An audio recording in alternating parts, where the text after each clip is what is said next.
Guys, MrPokke here, back with Hey guys, MrPokke here, back with another video, and on today's episode of $1 versus $2,000 unit, we are about to feature the brand new hyper carry Acheron, right? So same thing as the previous $1 versus $2,000. We're gonna be testing her from E0, S0, running the Good Night and Sleep Well light cone, all the way up to E6, S5, right? So without further ado, let's get into today's content. Subscribe!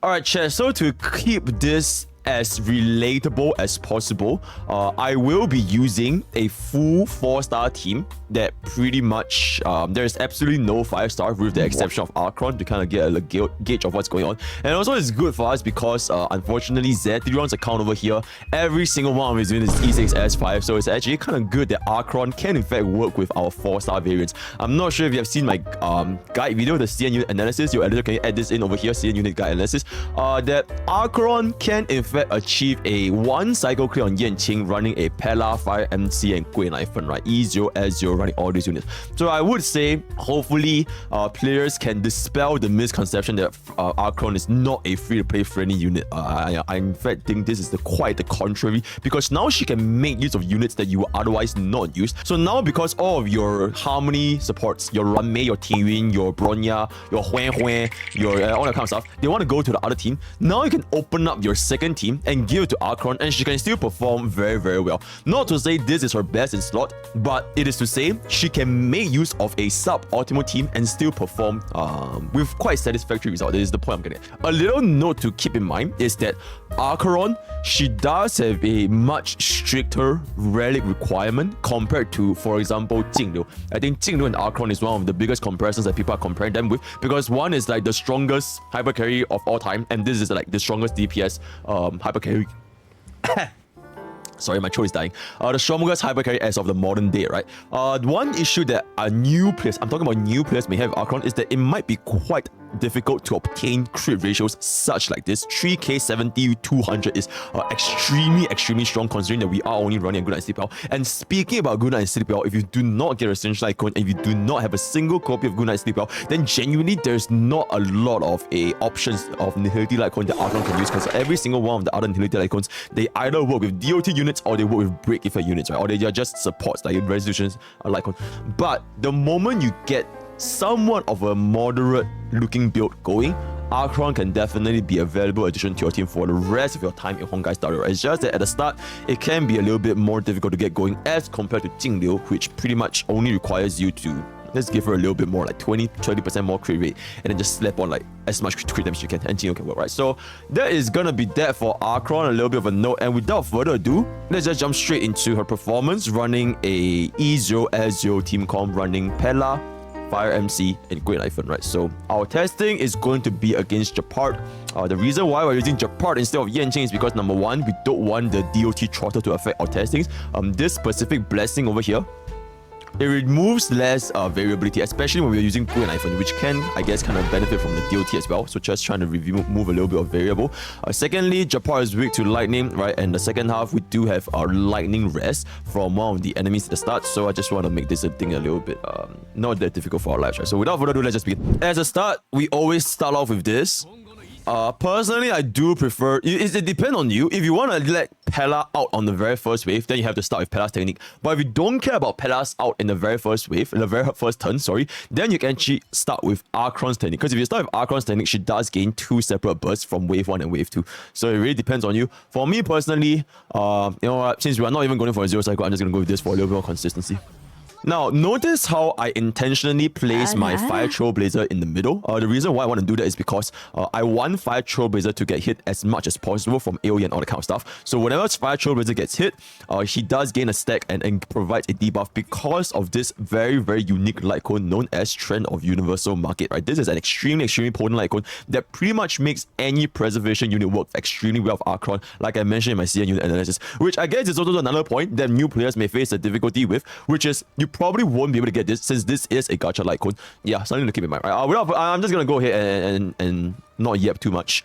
Just gonna go ahead and do a skill here. Can pop a thingy over here.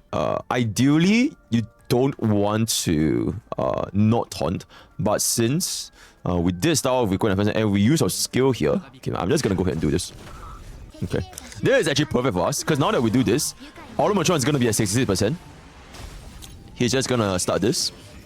That's one stack because of the thingy for Trend of Universal Market. Now for Acheron, I would start my ultimate first, just to get rid of all of the Crimson Knot stacks. Always aim at the Crimson Knot because Crimson Knot does have some splash damage whenever you pop them open.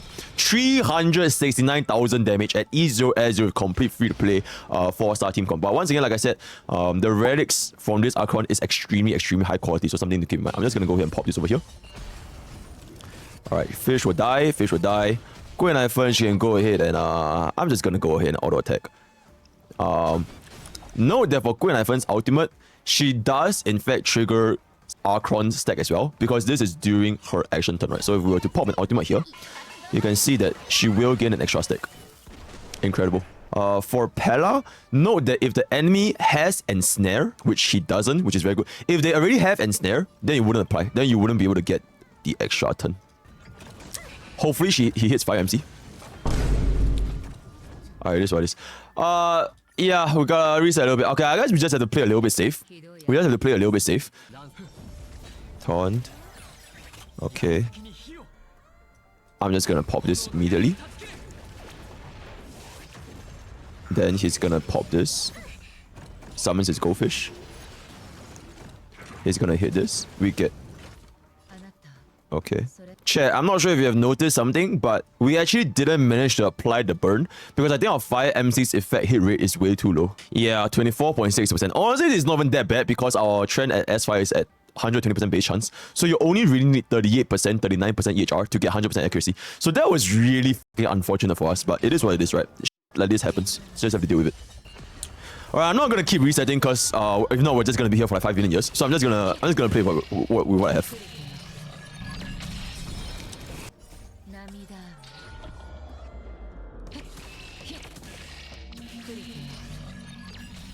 Okay, very nice. Holy shit, hello? Why is Queen Iphone just getting fucking slaughtered? That's fucking crazy. Note that Taunt is also considered as a... debuff. So, it is actually pretty nice. Okay, it is still 300,000 damage at E0 S0 against 3 targets. Which in my opinion is pretty fucking ridiculous if you ask me.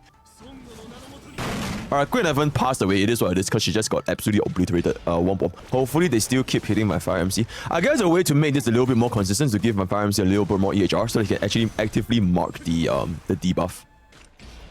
We pop this. Fire MC's taunt will trigger our last thingy, casting our ultimate, and then we should be able to just do everything.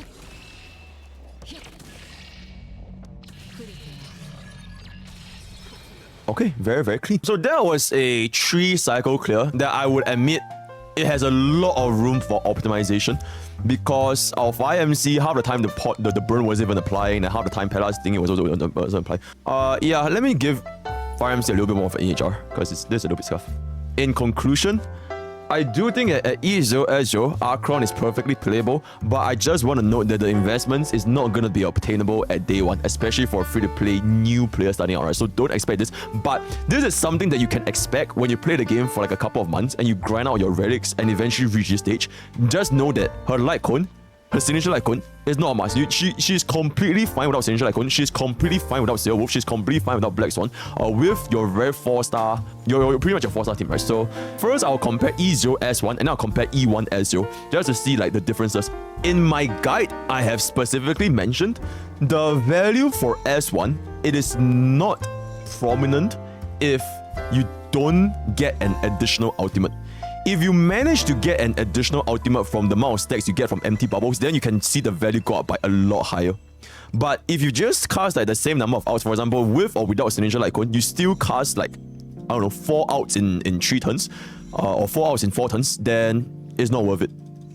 This Signature Light Cone changes, okay, I don't want to say it changes everything, but if you are able to get even one more ultimate, then the value goes up tremendously. Also, if you were to use Signature Icon 1, you can notice that we do get an additional stack over here. This would not be possible if you don't have a Signature Icon 1. So that's really a stack of value when it comes to this regard. Alright, we're just gonna go ahead and use this. And then when he summons his goldfish, I can out immediately. Alright. We're just gonna hit this dude. Bada boom, bada bing, bada bang. 354,000 damage. Now we have 5. And the main difference is now whenever you use your skill, you gain 2 stacks instead of 1 stack. So it basically doubles the amount of stack you can gain from this. This dude has no burn and no fire. Okay, so I'm just gonna basic attack. Okay, unfortunately, he actually in fact resisted that. Okay, so it is what it is. Oh my. Okay, so this is the difference, right? So now that we have our AHR chest, we are able to get 1 additional ultimate. Just nice before the turn ends.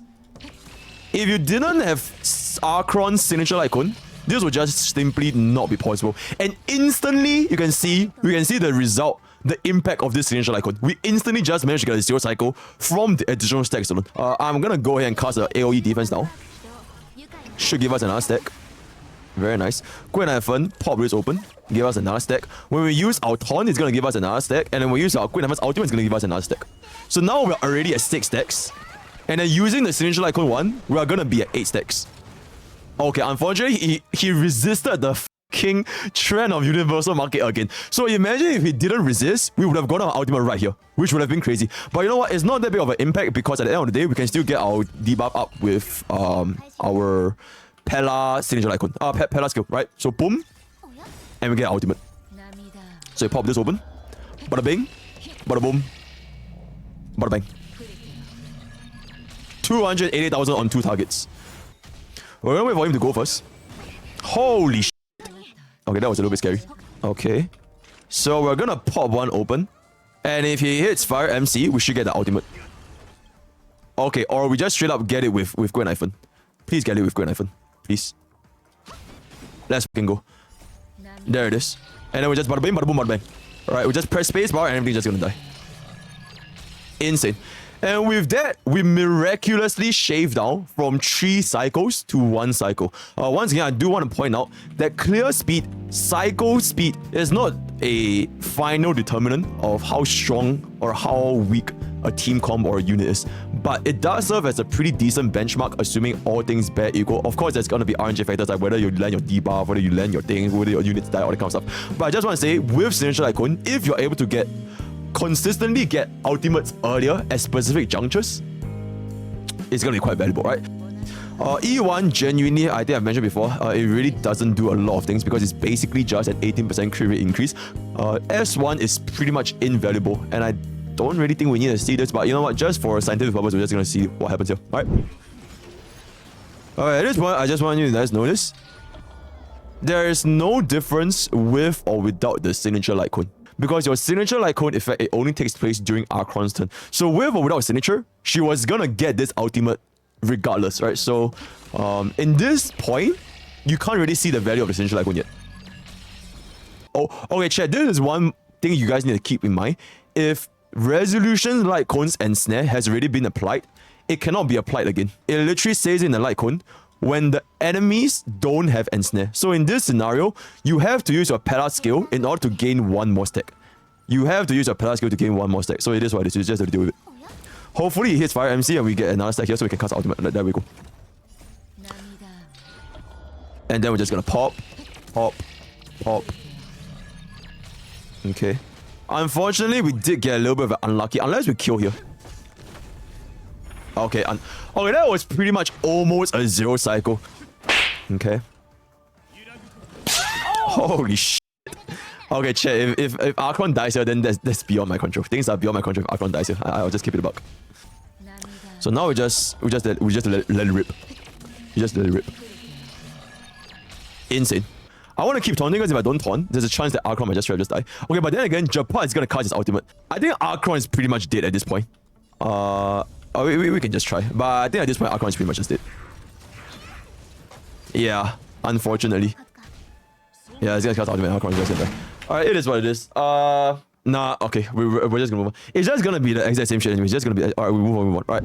E2 is going to be... It's pretty much the game-changing Eidolon. But that being said, you wouldn't feel the impact of this E2 if you do not have Sparkle / Bronya. So what I mean by this is, if you were to get Acheron's E2, this impact will only truly shine when you give her a action value manipulator such as Bronya or Sparkle.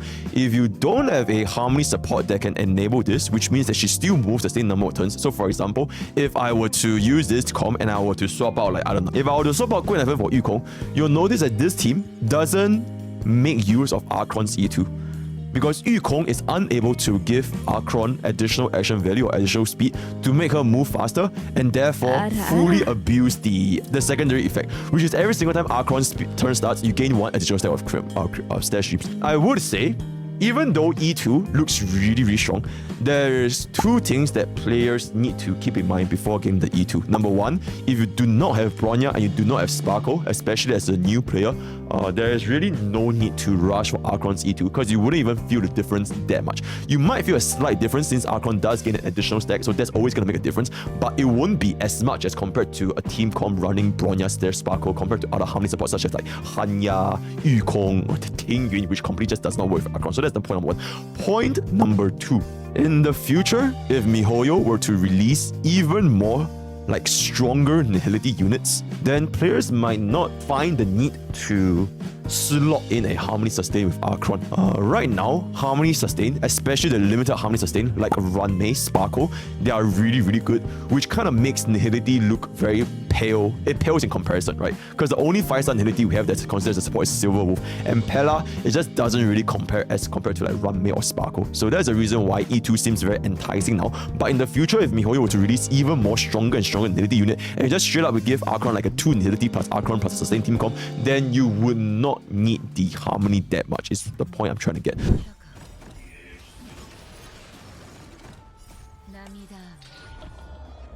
Bada boom, bada bing, bada bing.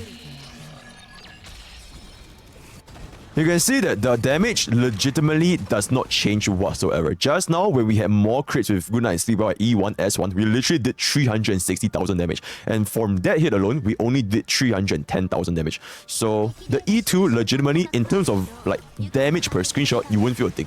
It's more on how frequently it can cast Acheron's ultimate. So now, because we have our E2, we are now already at 5 stacks, and if we were to pop this over here, we are going to be at 7 stacks.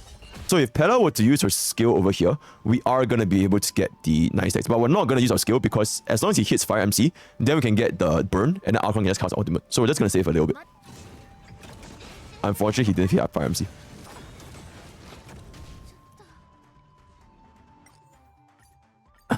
Alright, yo, let's retake that scene again. Hopefully this time he hits Fire MC. I have no idea whether he will. Please. You know what? It is what it is.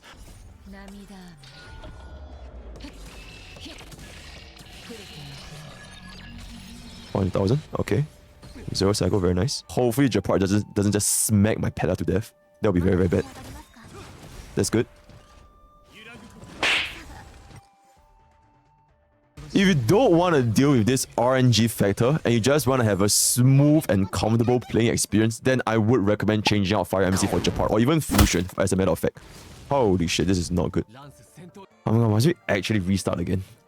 Oh my god, guys, we have been stuck for so long and E2 is supposedly supposed to change everything. And we're literally getting stuck the moment we activate our E2, which is kind of crazy, which kind of also, I guess it also goes to show my point. If you're not going to make use of the E2, don't get the E2. Okay, this is actually really good. Alright, yep, we got it. Holy shit, that did so much fucking damage. It's kind of crazy. Okay.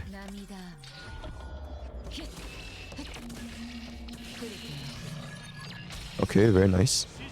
7, 8, and then 9 and 10. So this is gonna be game. Now we E2, assuming that we don't just die to like Japar's ridiculous damage. It's gonna be a 1 cycle close to a 0 cycle, I believe, right? So this is with the normal team comp. Now I'm gonna try a team comp where we drop out, like let's just drop out Queen Iphone for a Bronya. So we're just gonna roll with this. So we do have a 160 Bronya with a 105 thingy. So now we're gonna pop this, and now we can really start to see the difference. We have our Abyss Flower stacks. So we are actually having additional storage right now. So we can cast our next ultimate even faster. Very clean. I feel that this might be a bit of an overkill if we were to use Bronya's ultimate now. But you know what, let's just use it. Alright. Bada boom, bada bing, bada bang. Absolutely ridiculous. Wait, chat, I just realized something. I think this entire time I'm running Grand Bro. My bad. Yeah, I'm like, why am I missing a stack? Why am I missing a stack, chat? Okay, but it's fine. It's fine. I guess I'm now showing E2 S0 then. I'm just gonna show E2 S0. Nah, it's fine. Okay, so now we have our ultimate.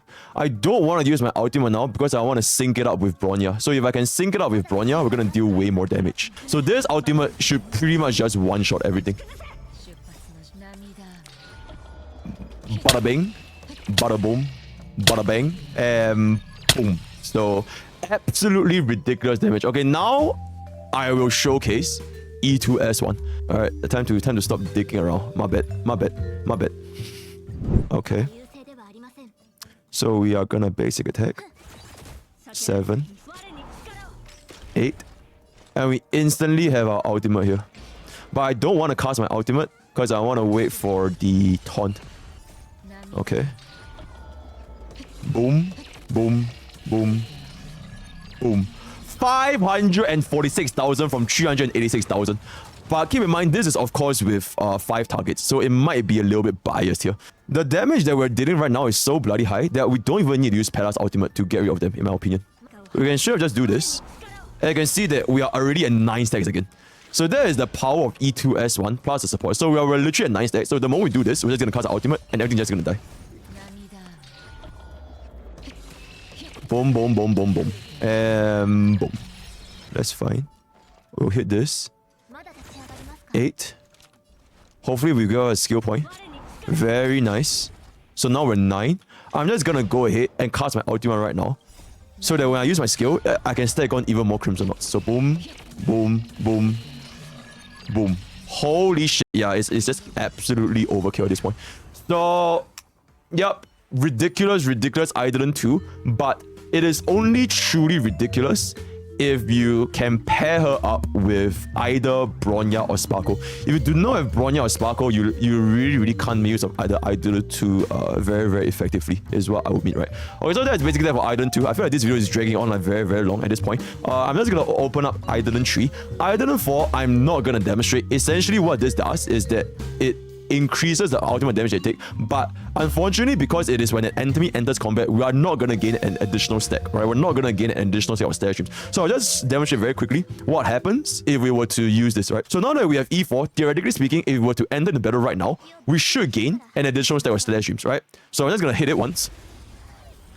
You can see that we are only at 5 stacks, even though they do have the ultimate damage vulnerability. The reason why this is the case is because the enemies entering the stage, it is not their turn. It is just when the battle starts, it is just the way it is, right? So you're not able to gain an additional stack of stair streams, which makes Acheron's Eidolon 4 extremely weak. In the CN Terry crafting, you really just only get up like what 5 to 6% of additional damage, so it's just not worth it in my opinion. Alright, so I'm not gonna go through what Eidolon 4 does. The only reason why people only consider Eidolon 4 is basically to get her Eidolon 6, which pretty much changes everything. Alright, so now we're just gonna unlock Eidolon 6.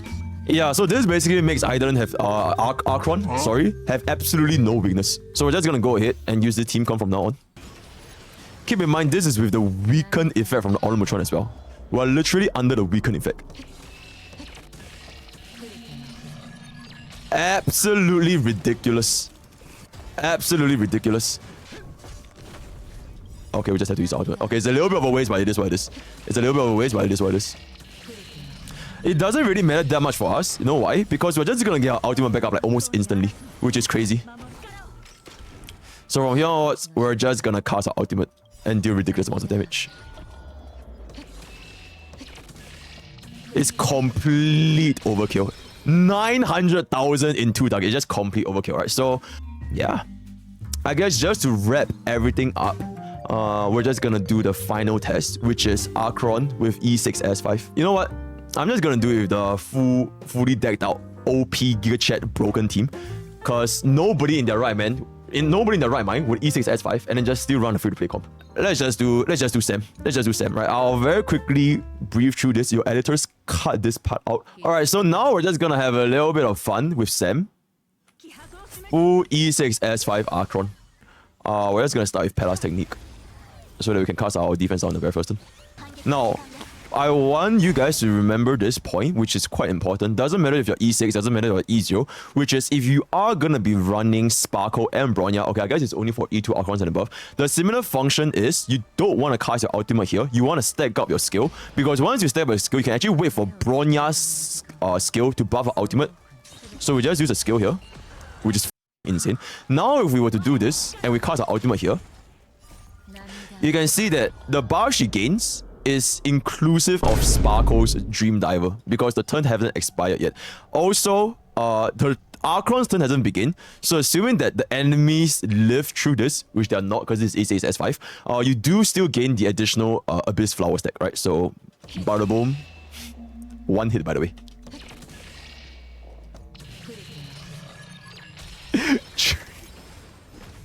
Yeah, it's absolutely ridiculous.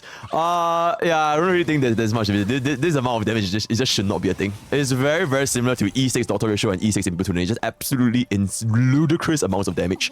We're not gonna cast our ultimate. I want to make them live a little bit longer so I can cast my Palace thingy. I don't even think the enemies can survive until my Bronya's skill buff. I think this dude is just gonna die. So, you know what? For the purpose of numbers porn, I'm just gonna go all in.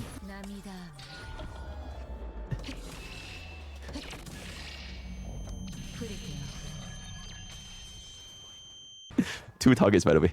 So, yeah, Acheron E6 S5, pretty much one of, if not the strongest E6 S5 have. And one edge that Acheron's E6 S5 have, for my wheels who are considering to get her E6, is that she legit just don't give a flying f about weakness whatsoever. You can legit run her with any team, any enemy, and she's always just gonna be dealing toughness bar damage, which is absolutely ridiculous, right? So, okay, you know what, chat? I think just for a goofy let me just do this with a runway, which will make the damage number even higher, because we are having an E6 S5 runway. Just for the thumbnail clickbait, just for the clickbait okay, this for the thumbnail, alright, this for the thumbnail. So we got this, and we bought this. I actually want runway to cast the thingy, right? We'll cast this. We'll cast this. Cast an ultimate. I'll wait for him to summon his goons. We'll defense down everything, cast Sparkle's ultimate, and then we'll just run it down with a Palace ultimate. Sorry, a Sparkle's ultimate. Alright, and then this. Alright, chat, this is gonna be... I'll just let it play in slow-mo.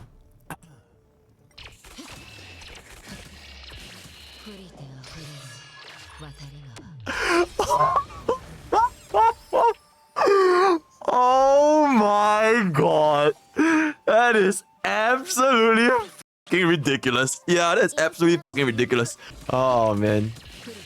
Absolutely ridiculous. This is just absolutely fucking ridiculous. Alright, okay, so chat, with that, we have come to the end of today's content on $1 versus $2,000 Acheron. I feel like today we have went a lot more in depth, not just in the damage comparison, but also how you guys can play her rotations, a little bit of tips and tricks to improve your playing experience with Acheron, right? So if you guys want to engage in further discussions, drop them down in the comment or join the Discord at discord.g/Pokkes. We have a very active community talking about Honkai on a daily basis. We're almost at 20,000 villagers. Thank you so much for the support, and yeah, I appreciate it, right? If you want to check out my stream, next to me twitch.tv/MrPokke, as well as on youtube.com/MrPokke. I'll be streaming to both of us at the same time. Share, do be updated on Discord as well. So that's all I have for today. My choice absolutely Acheron. This stream has been absolutely amazing. So yeah, all the best for Acheron pools. Blessings of Pokke upon ye, and I'll see you guys next time.